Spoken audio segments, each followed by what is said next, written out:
So imagine you have just over $107,000. Would you buy a house? Would you buy a car? Or would you spend it all on first edition Pokemon cards?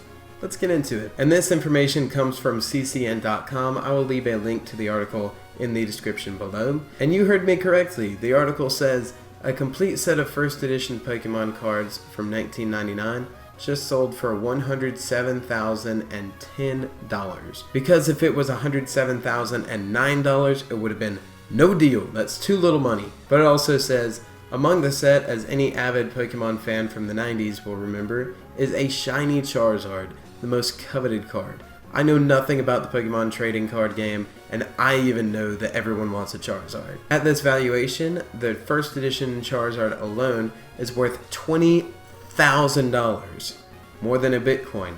And the reason these cards sold for so much, apparently, is because they're all first edition cards, which only had a limited run in 1999. So because they're so scarce, the price is way up there. An interesting point that the article brings up at the end, Bitcoin arguably possesses the same scarce property and is growing as a store of value asset. Of course, others believe it's a fool's opinion. CCN's resident Bitcoin skeptic once claimed that baseball cards are a better store of value than Bitcoin. Maybe it's time to start buying Pokemon cards instead? From just reading this article, I've actually become a Pokemon card expert, so I'm going to analyze all of these cards and I'm going to tell you how much I, as an expert investor, would pay for them. So I'm just going to go through the description very generally. If you want to read it all, you can just pause the video. But it basically says each card has been graded GEMMT 10 by PSA, which is the highest that you can get. And it says that a lot of these cards have a population count below 50 that have this same rating. So 50 across the entire world. So that's really ridiculous. But yeah, basically it just says that the value of these keeps going up because the demand is going up. So this lot is 103 Pokemon cards. So I'm just going to use my 300 IQ to analyze these cards super quick and then move down the line. So this is the Charizard card that they said was worth $20,000. See, me analyzing this, I'd probably pay $30,000 for it. I think they got it for a really good deal because it's got that first edition thing right there. See it? It's a first edition. All of these are first edition, but I just wanted to point that out because you might not have figured that out because you don't have a 300 IQ like I do. Alright, so Alakazam, Blastoise, and Chansey. I'd pay $500 for Alakazam, $20 for that Blastoise, and $20,000 for that Chansey. He got a really good deal.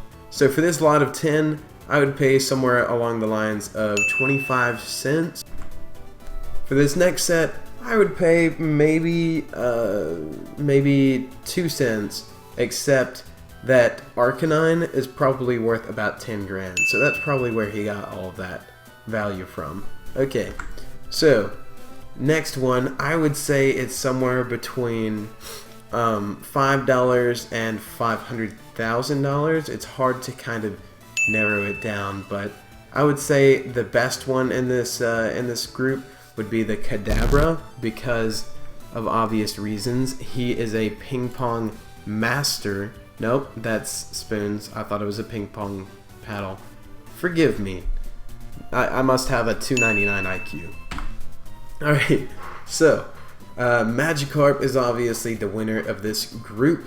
I would say Magikarp is worth $5. All the other ones are totally worthless. Magnemite is the only 3D sprite in this entire group. So I would say that he's worth about 25 cents. All the other ones are worth $500. We don't like 3D sprites. This is 1999. Get with it! Alright, so with this group, I would say the big winners would be the Imposter Professor Oak card and the Staryu, because if you put any of those down, you're going to instantly win the game. I would say those two cards alone are worth about $50,000, so he got a really good deal with this group. Okay, so with this next one, all of these are completely worthless. You should just burn them. But Squirtle in this one looks absolutely terrifying, so I would not even buy that. I don't really need nightmares. But the big winners would be the chubby Pikachus. I would say that would make it worth about 10 grand for this whole lot. Each of these Pikachus is worth about maybe 4 grand. All these together make up the other two, except for Squirtle. I would probably pay you to take Squirtle away. Alright, this is the second to last group. I would say that the Super Potion is obviously the winner of this group. The Super Potion, you just plop that down and it heals all of your Pokemon by 50 HP. So that is going to be a big blow to your opponent while you're playing. Of course, what Pokemon lot would be complete without energy cards? They're all completely worthless. Even in 1999, nobody wanted energy cards. They probably just threw these in so they could get rid of them. So that is my expert analysis on all 103 cards. Do you disagree with me on the analysis that I've given on these cards? If you disagree, then you're probably wrong, but you can feel free to leave a comment and I can tell you exactly how wrong you are. Tonight at 9:30 p.m. Central, I'm going to be live streaming Pokemon Platinum again. So if you want to join me there, feel free to subscribe and hit the notification bell so that you know the instant that I go live.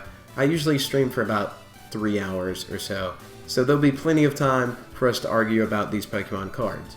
Thank you guys for watching, and I'll see you in tonight's live stream.